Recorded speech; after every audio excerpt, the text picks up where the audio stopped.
Balik ka mga kapuso sa GMA Regional TV Live. Isyong COVID-19 gipunta unsa magyud ang estado sa dakbayan sa Sugbo sa gubat batok sa COVID-19. Magpakisayod ta gikan sa dakong opisyal sa syudad. Makauban nato karong buntaga si Cebu City Councilor Dave Tumula. Good morning, Konsehal Dave. May buntag, Nico, may buntag sab sa atong mga televiewers sa GMA7. Kay salamat Konsehal sa pag-uban kanamo karong buntaga. Unang pangutana kon unsa man gyoy status sa Cebu City ni atong gidaghanon sa COVID-19 cases. Actually sa pagkakaroon dili na gid siya matawag nato nga normal, no?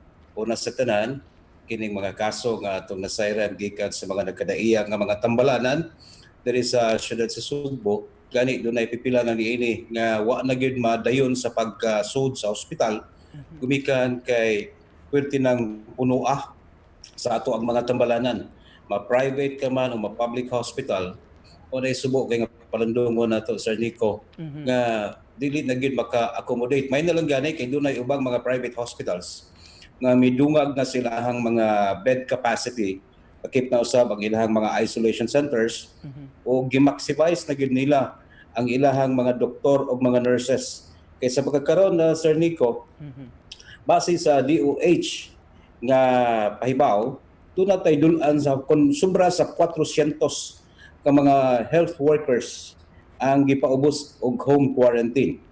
No? Buti pasabot nga kini sila na-expose sa mga positive patients sa COVID-19 o gikinahanglan nga sila obserbaran. Pero wa ni magpasabot nga kining 400 plus na positibo na sila. No.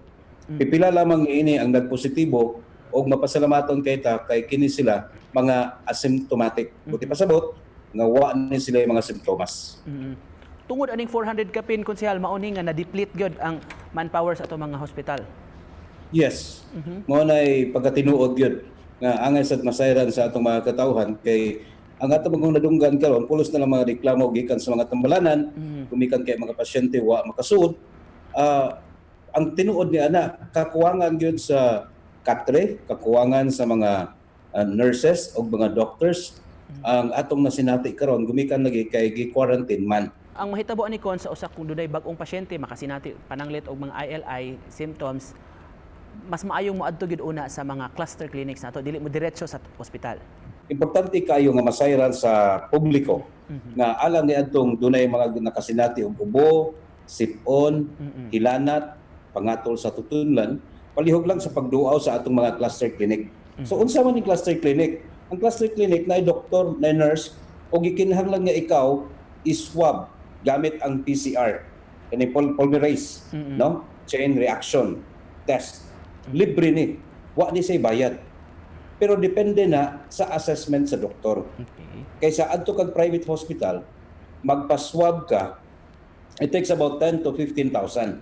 Kung saan ito sa gidaghanon sa itong mga kaso, as we speak, mga kapin 3,000 na, pero doon ay mga questions on the truthfulness sa reporting, o doon na baka kunin mga kaso nga murag wala kayo gipagawas o murag gitago?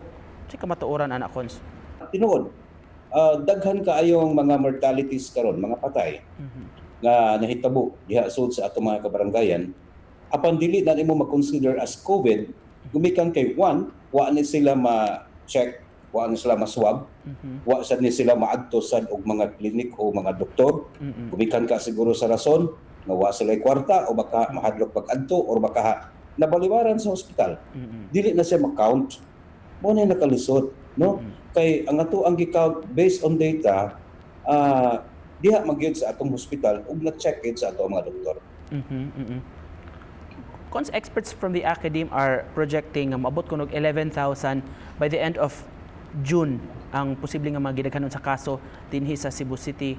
Doon na ba'y posibilidad nga mahitabo kini Cons? Considering nga doon na nasab na sila projection nationwide kato ilang 24,000 nga projection nga murag mitakdo-takdo ra basab karong pagka June 15. So ilang bana-bana sa Cebu City posible kuno mahitabo ni moabot og 11,000. Well, frankly speaking, mahitabo gyud na basta ang tanan natong mga katawhan mo kumpiyansa. Dili sila mutuman sa social distancing, proper hygiene, proper face mask ug naa sila sa gawas. Dili sila magbantay sa ilang kaugalingon, mahitabo gyud na. Pero mag-ampo lang ta nga dili unta kana mahitabo, no? Mag-ampo lang ta kay kahibaw kita wa tay igong kapasidad ang atong mga tambalanan, way igong kapasidad ang atong mga medical frontliners. So magkinahanglan kitag tabang sa atong mga katawhan. Kooperasyon sa mga tao, seryoso kay kining COVID-19, seryoso gini nga makamatay nga sakit. Kung sa ari ko una sa testing kit cons, kay doon naman goy statement sa usa ka barangay captain nga murag gibalibaran kuno sila sa City Health tungod kay wa na kunoy nagkuwang na kuno balik pang swab testing kit ang Cebu City unsay kamatuoran ni cons doon na pa bagyod tay available og magamit nga mga kit. Ang pag-swab gi-priority na alang ni adtong mga symptomatic. Symptomatic. Buti pasabot na doon na yung mga simptomas. Pero kalag ni adtong nagpositibo o niya magpa-reswab, wa na say mahitabo nga reswab. Gumikan kay tungod ni ining memorandum circular nga gi-issue adtong May 29 nga alang ni adtong way mga gipamati sa lawas, di na pwede nga i-reswab siya considered nga maayo na siya. Apan kinahanglan nga dunay doktor nga magpamatuod nga siya naa siya sa in good physical condition. Kung doon na sa uban nga mga sektor, uban nga mga tao nga nadismaya tungod kay murag wala kuno ma-manage pag-ayo ang kaso dinhi sa dakbayan sa Subo bisan pa man kun grabe nakahugot atong mga palisiya katong panahon nga nag-ECQ ta. Asa sa tan-aw nimo cons ang failure or asa atong mga lapses? Well, para nako dili gini siya matawag nga failure. Kay unang higayon pa ni nga nakasugata aning COVID-19. Dili sad sayop sa Department of Health, di sad sayop sa hospital, dili pod sayop sa ato ang mayor nato sa siyudad Subo, si Mayor Edgar Labella, ug sa other mga government offices. Kuan lang ni kanang karon pa manggod nahitabo. Unya sa panahon nga magdagan ang adlaw, lain-lain nga mga panghitabo, lain-lain nga mga senaryo, lain-lain og mga approach, lain-lain nga mga matang sa tabang. Ang gikinahanglan manggod karon, it should be a collaborative effort between the Department of Health, the local government unit, o ang atong mga community, magtinabangay unta, mga private sector, magtinabangay, magsinabtanay karong mga panahona. Kung mulakbit na ko pangutanan nimo, kumusta dituod ang mga funeraria dinhi sa dakbayan? Wala ba pud ni sila mag reklamo kay murag ubay-ubay po sila giatiman? Dili lang kay sa kadaghan sa mga nangamatay nga ilang gi-cater. Daghan kay mga problema labi na sa ilahang safety pod sa mga personnel pod nila. At the same time ang lugar asa dapita ilubong.